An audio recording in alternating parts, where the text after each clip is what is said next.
राजनीतिक परिस्थिति है उस पर विचार करना बहुत ज़रूरी होता है। आँख कान खोलकर देखना समझना भी दर्शकों के लिए ज़रूरी होता है।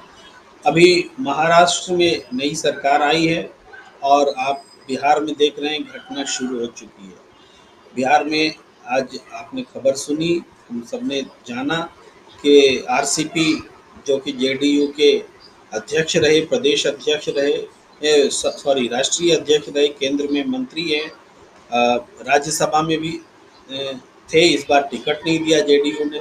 तो जब वो आरसीपी को वो अपनी ओर ले जा रहे हैं, बीजेपी में वो गए और बीजेपी की राष्ट्रीय कार्यकारिणी की बैठक में चले गए। तो ये संकेत भर नहीं है। ये हमें महाभारत का वो किस्सा याद आता है बहुत संक्षेप में कि श्री कृष्ण के पास दुर्योधन और अर्जुन जाते हैं और पहले वर मांगने की बारी अर्जुन की आ जाती है। अर्जुन मांगते हैं कि हमें श्री कृष्ण चाहिए, तो युधिष्ठिर मन ही मन बहुत खुश होता है कि सेना तो हमारे पास है। तो आज बीजेपी सबके सेनापतियों को हथिया रही है। उद्धव ठाकरे छोड़ करके एकनाथ शिंदे, नीतीश कुमार को पकड़ करके भी उनको छोड़ने की तैयारी और आरसीपी पकड़ रही है। तो ये मन ही मन बीजेपी खुश हो सकती है कि उसको तो पूरी सेना मिल रही है, लेकिन वास्तव में उद्धव ठाकरे और नीतीश कुमार जैसे को छोड़ करके बीजेपी ने कोई बुद्धिमानी का काम नहीं किया। उद्धव ठाकरे को 2019 में उन्होंने छोड़ा, बीजेपी ने छोड़ा, और अब नीतीश कुमार को छोड़ने की तैयारी है। तो ये लग रहा है कि बीजेपी जीतती हुई दिख रही है, लग रहा है कि बीजेपी को पूरी कौरव सेना मिल रही है, लेकिन ये वास्तव में उनके जो शासन का लोकप्रियता का ये जो ग्राफ है ये चरम पर है। अब बीजेपी को नीचे ही पीछे ही जाना है। तो ये स्थिति मैं देख रहा हूँ, लेकिन कई लोगों को ऐसा नहीं लग सकता है क्योंकि वो लगातार वो बीजेपी जीतती जा रही है। फिर भी हम 2017 में देखे, 2017 में बीजेपी के पास मैक्सिमम जो ज्योग्राफिकल एरिया में उसका शासन था, आज 50% से भी कम रह गया है शासन। जनसंख्या के हिसाब से भी वो कम घटाई है। तो एक तो ये बात है। दूसरी बात है कि देश के बारे में और शासन के बारे में राजनीति क्या समझ लेती हुई दिख रही है, बीजेपी क्या समझाना चाह रही है। अखंड भारत की जब बात करते हैं तो अखंड भारत क्या ज्योग्राफिकली इंटीग्रेशन का नाम अखंड भारत है कि देश में जो दूसरे किस्म की विविधताएं हैं, चाहे वो रीजनल हो, रीजन के आधार पर हो, चाहे धर्म के आधार पर, रिलीजियन के आधार पर हो, चाहे लिंग्विस्टिक हो, भाषा के आधार पर हो, अलग अलग किस्म की जो विविधताएं हैं, उन विविधताओं के साथ जीवन पद्धति जो है वो भारतीयता है। और इस भारतीयता को समेटते हुए जब हम शासन करते हैं तो वो भारत है।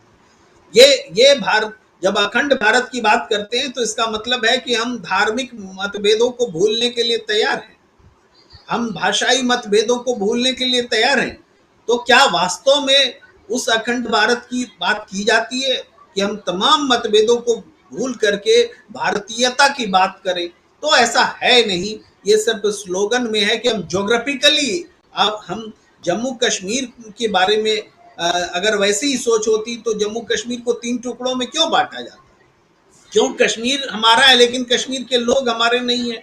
ये सोच कैसे होती? लेकिन हम थोड़ा सा शायद भटक रहे हो इस विषय से, लेकिन चूंकि अखंड भारत की बात हो गई तो इधर उधर बात हो गई।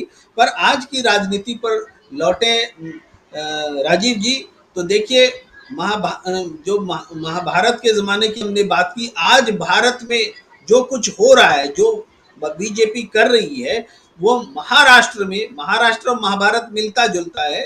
वहां पर सब आपको मिल जाएंगे, तो हर किस्म की राजनीति भी देखने को मिल जाएगी। पर इस जैसे सदन के भीतर भी शिवसेना को औपचारिक रूप से मान लिया गया कि वही शिवसेना है, एकनाथ शिंदे वाली का गुट ही असली शिवसेना है, और सदन से बाहर कोई और शिवसेना है। तो कहीं ना कहीं संवैधानिक लोचा है, कुछ गड़बड़ी है, भारी गड़बड़ी है, और इस गड़बड़ी को हमारे माननीय सुप्रीम कोर्ट ने होने दिया है। कि डिप्टी सीएम अगर अयोग्यता की बात लेकर जाते हैं तो उनको बोला जाता है कि हम अभी नहीं सुनेंगे, 11 जुलाई को सुनेंगे। डिप्टी सीएम जब विधायकों को बुलाते हैं परीक्षण करने के लिए तो सुप्रीम कोर्ट कहता है कि हम आप बहुत कम समय दे रहे हैं, 2 दिन का समय दे रहे हैं। लेकिन राज्यपाल जब 1.5 दिन में सदन आहूत करते हैं तो विश्वास मत के लिए, तो सुप्रीम कोर्ट उस समय बेबस हो जाता है। तो ये जो स्थिति है, इसके बाद भी आप देखिए सदन के भीतर व्हिप, चीफ व्हिप और सदन का नेता दोनों स्पीकर ने तय कर दिया। अब स्पीकर तय करेगा किस पार्टी का नेता कौन है। ये स्थिति बनाया किसने, कैसे बनी? क्योंकि सुप्रीम कोर्ट ने ये अवसर दिया।